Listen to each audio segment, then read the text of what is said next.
Stick Your Neck Out, the weekly podcast of the Giraffe Heroes Foundation.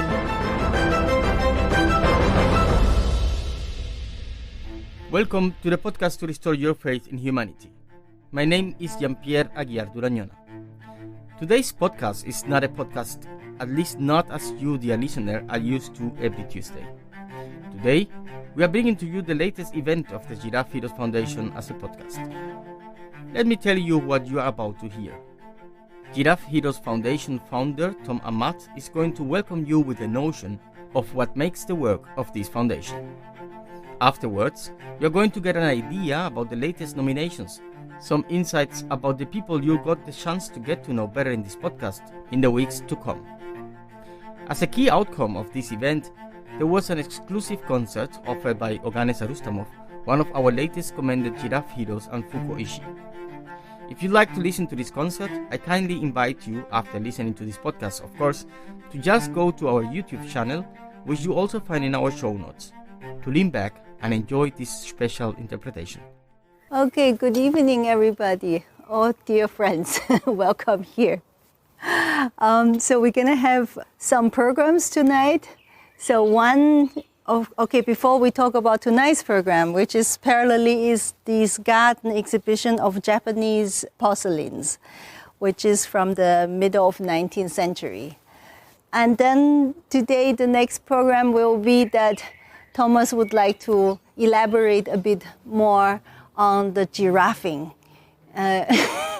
We didn't really like the Giraffe Heroes, but giraffing we like, so maybe it's more appropriate to everybody's imagination or understanding.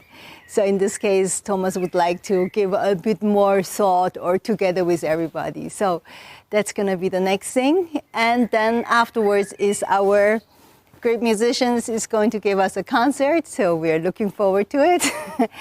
And then afterwards, Oganes would like to talk about his idea, what a music education is meant to be or supposed to be or should be, and how he plans to do about it or make a change.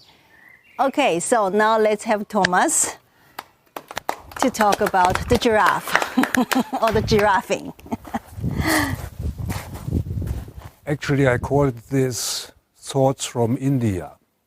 The reason is that we have a giraffing personality. I had nominated Dilip Simeon 4 years ago. And Dilip is a professor at Delhi University for philosophy, politics, and social science. And he is an extraordinarily determined, clear, and thinker of great integrity. You might have realized that I have called our blog Staying the Course, subtitle Truth and Independence. Now, how do you do that? How do you stay the course?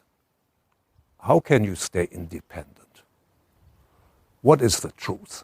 These are things Dilip encircles in his thinking with an extraordinary clarity. And he puts beautiful quotes to it, quotes which he is changing regularly. And the present quotes start like this or these. It's a puzzling thing. The truth knocks at the door and you say, go away. I'm looking for the truth. That's Rudolf Pirsig, the guy who wrote Zen and the Art to Service a Motorbiker. But it is an excellent parable how in today's discourse people are so occupied with what they believe the truth is, so much after something which they want, and just they want that the truth is, that when the truth comes knocking at the door, you say, don't disturb me, go away. And it goes away. Yeah. And then there are such who consider it virtuous to say virtue is important. But at the bottom, they only think the police is important. Friedrich Nietzsche. So, and all these virtue apostles of old and more emerging totalitarian regimes, they all tell you how important their virtue is, how they are only doing things for the common good in the best interest of their citizens. But they mainly use the police to make you really follow their ideals, which are again ideals of an empty character. So here we go. In 1968, at the walls of Paris, that probably greatest uprising of the last century, there was one key slogan which said, "Don't change your mind. There is a fault with reality." Now that's radical. But it seems we live in radical times. The reality we are meant to believe in has nothing to do anymore with this life. And so Dilip goes on and quotes Feuerbach, again 100 years earlier. And Feuerbach says something along the line that in our age, the real is exchanged by the duplicate. The appearance is preferred to the essence, and the illusion is made sacred, and the profane reigns. So that in the end, what truly sacred is becomes profane because the people can't understand it. And the illusion is what is held to be the most sacred. And then from there, for example, Dilip analyzes the government under Modi in India. I don't want to go into that.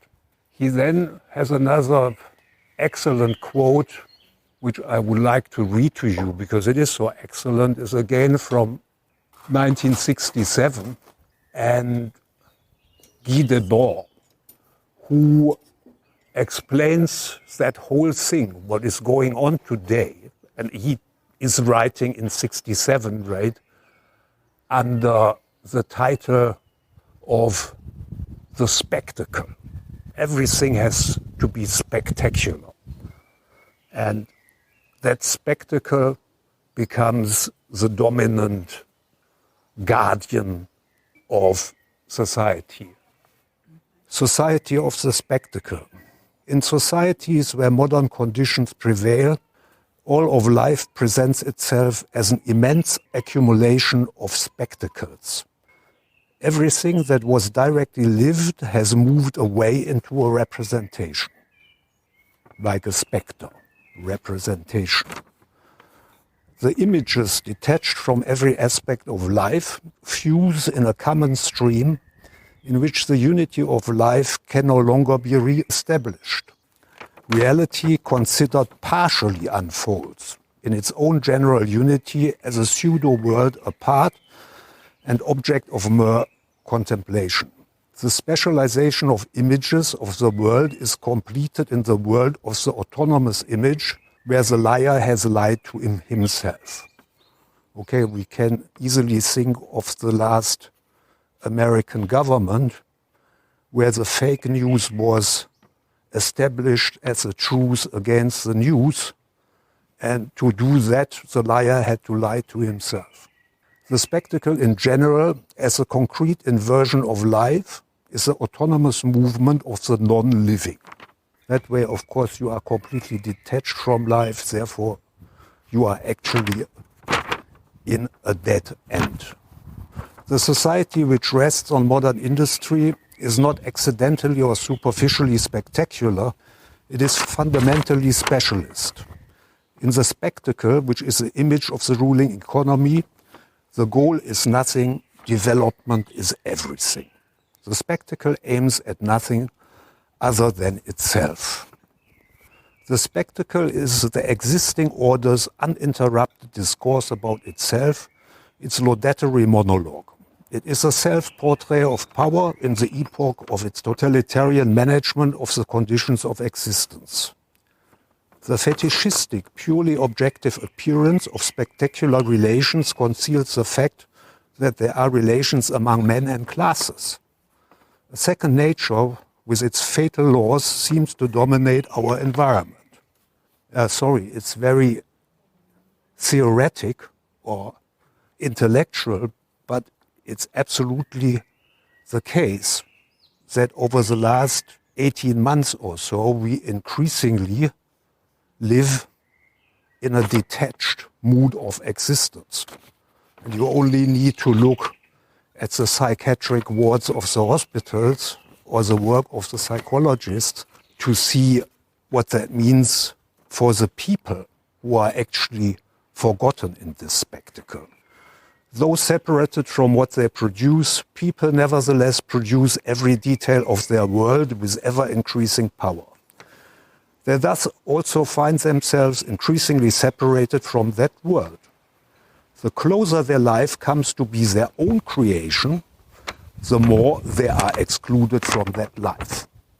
So the reason why I'm going into this is because I wanted to share with you our difficulty to actually give real guidelines for what a giraffing personality should be.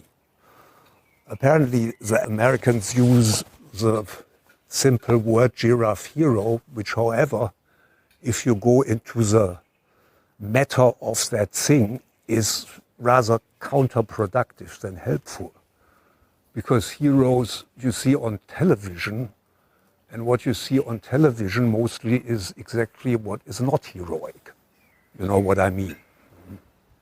So what we try to do is to find that fine line where we say, look, first of all, you have to understand something about the truth. So I go back to Pirsig, right? The truth is knocking at the door, puzzling. And you don't send it away, please. And to do so, we gave our blog the name, Staying the Course, Truth and Independence. And to realize that when nominating people, we said one principle must be that everyone whom we nominate somehow has to have a close relation to the one who is nominating him. Of course, it's best if you know her or him personally, but it's also fair enough if you really dive into that life and thinking of that given person. For example, Dilip Simeon, in the beginning, before I came to know him personally, I only knew his blog. But then I read his biography and I figured what the man has done. I mean, he's one of the living most outstanding teachers and academics in India, I guess.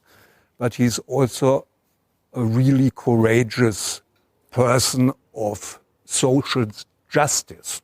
When the gardeners of his university in the 19th were somehow embroiled in a fight with the dean of the university, who then subsequently wanted to fire them unjustifiedly, Dilip sat on the front of the residence of the dean and did a hunger strike until that decision was actually repealed.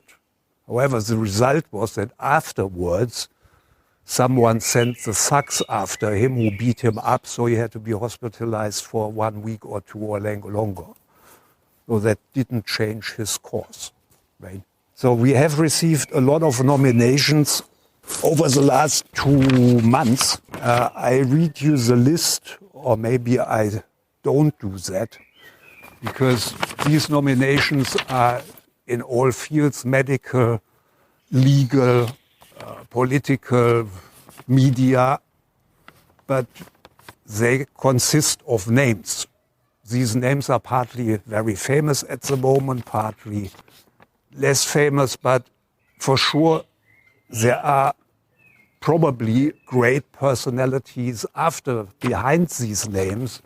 But what we need to have for a nomination is actually an introduction into the life and the activity of the person nominated. And in that respect, we have received in so far 4 nominations. And I would like to ask Vivi to read them to us, because I think they make for good stories and entertainment. And they're also an excellent example what we mean with that nomination standard we want to establish. Okay, so we have 4 very beautiful nominations here, and 2 of them are 2 new giraffes are musicians, and the other 2 have something to do with water, but they work in very different fields. The first giraffe is called Pia Klemp. She's a German biologist and human rights activist, and she is a lifeguard, and she worked for nature conservation organizations, and she traveled around the oceans and founded the association Aquascope, and she's also the author of 2 books. Her passion is protecting our environment and protecting sea animals and rescuing lives. And when the refugee crisis occurred in 2015, she became captain of a boat to rescue people from the Mediterranean Sea. And her boat was called Juventa.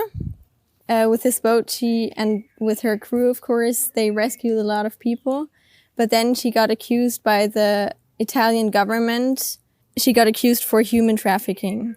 But nothing happened, and she could continue working. But nevertheless, she had to show quite some courage and stick out her neck. And then her second boat was called Sea-Watch 3.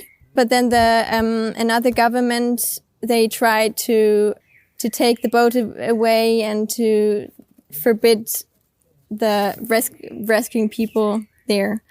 And then in 2020, Banksy, I think you all know him, the British street artist, he wrote to her, "I've read about your story in the papers. You sound like a badass. I'm an artist from the UK, and I've made some work about the migrant crisis. Obviously, I can't keep the money. Could you use it to buy a new boat or something?" And that was the beginning of the MV Louise Michel. It's a vessel renamed after the 19th century French feminist anarchist. So she went again and saved lives, and her boats in total, they rescued about 14,000 lives. And that is really an impressive number. And she keeps fighting, but still she's very modest. And as an answer to this nomination, a member of her crew wrote, "Thank you very much for the kind nomination. Nevertheless, we really don't want to see ourselves as heroes or anything like that. We really don't think it needs another light shown on white people. Instead, we want to stand in solidarity with people on the move and do not speak up for them. Our goal is to defend maritime law and rescue anyone in distress without prejudice. On board the Louise Michel, we believe that we're all individuals. Nationality should not make a difference to the rights we have and the way we treat each other." Yes. So that was Pia Klemp and the crew of the MV Louise Michel. Our second giraffe is Hubert Maria Dietrich. He is a German inventor and he lives in Nuremberg, and he really is a creative mind and always invents new things and has plenty of ideas. First, when he was 30, he worked for IBM, and he had a wonderful career in front of him, and everything was normal. Everything was set. And then he got married, and with the birth of his first daughter, he thought, I have to do something. I can't pass on a world that is our world here. I have to do something that I can pass on something to my children with a good conscience. So he quitted his job and he started inventing things, and he started with cleaning products. He actually investigated how can we do something with very simple means and still change the world and do something that show effect. So with his cleaning products, actually they're just water, natural water. And he made something very, very fascinating discoveries. The water is used to clean cars and to clean houses and to clean whatever you want to clean.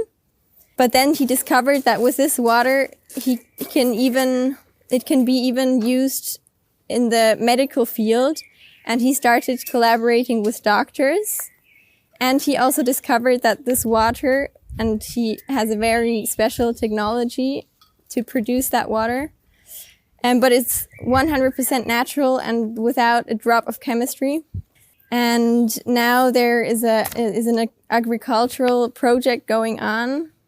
And 2 weeks ago, I tried those strawberries from this project and asparagus. And I never had strawberries that are this sweet and just juicy and perfect. I mean, and so red. And I never had strawberries like that. But this is only a side effect of the actual goal to revitalize the soil. Yeah, so he's an inventor, and he founded his company called Humanum. But he's also a musician, and he composes songs and writes poems. And he wants to change the world from the inside and to reach people by touching their hearts with his poetry and with his concerts, and to change the world from the outside with his products.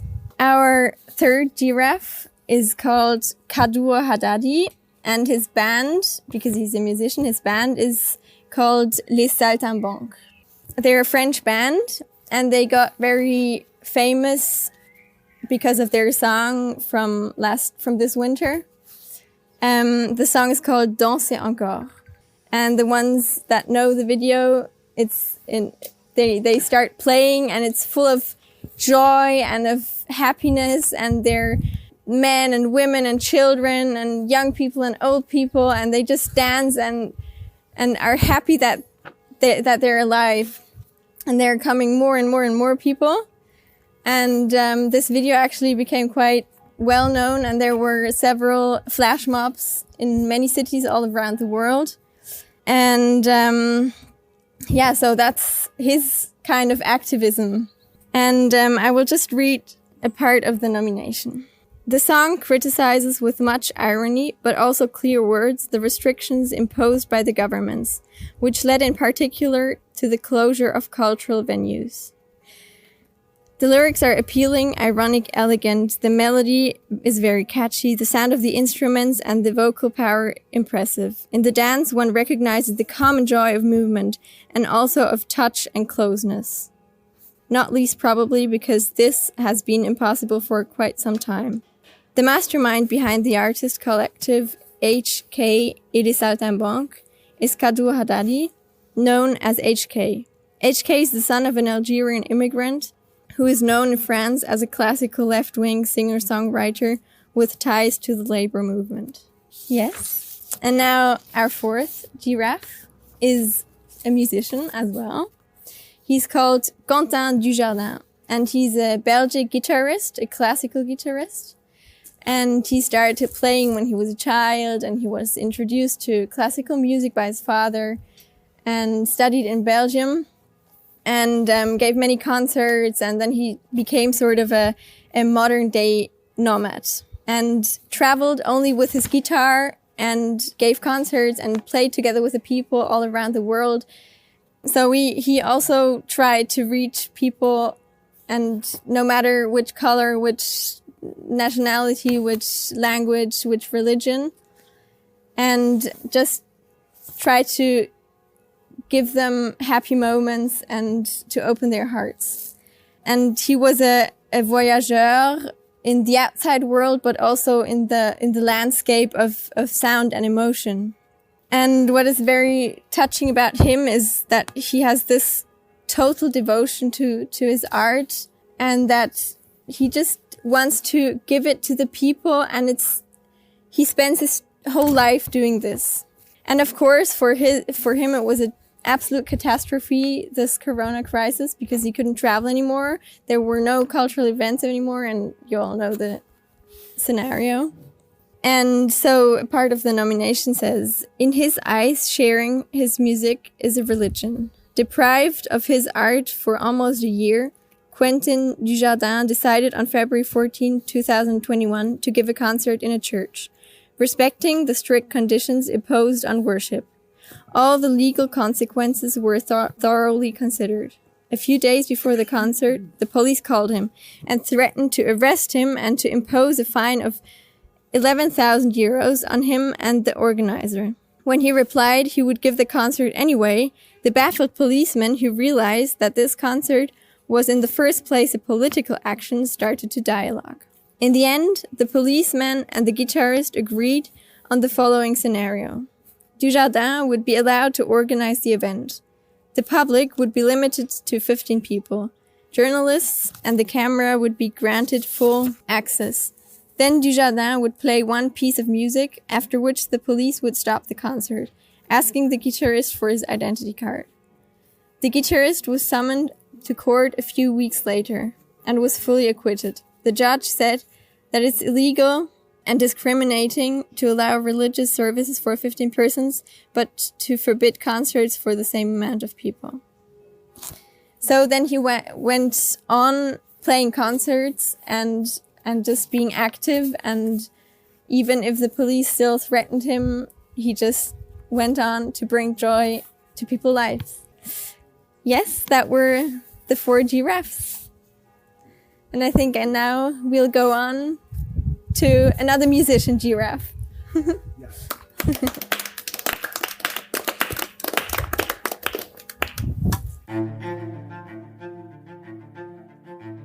And there we are, at the end of the podcast to restore your faith in humanity. You'll find the stories of people sticking their necks out every Tuesday on Spotify, iTunes, our homepage, and every other place where you get your podcast. And if you subscribe, you don't have to look out for us. We'll be coming to you. Dear listeners, if there is a friend, a family member, an organization, or someone you know who is doing a great work in the community, someone sticking their neck out, just nominate them as a giraffe hero or tell us about them. Come and visit us at giraffe-heroes.eu. My name is Jean-Pierre Aguiar Durañona, and I hope you join us also on our social media. We are on Instagram, Twitter, Facebook, and YouTube. But more importantly, I hope you join us again next week.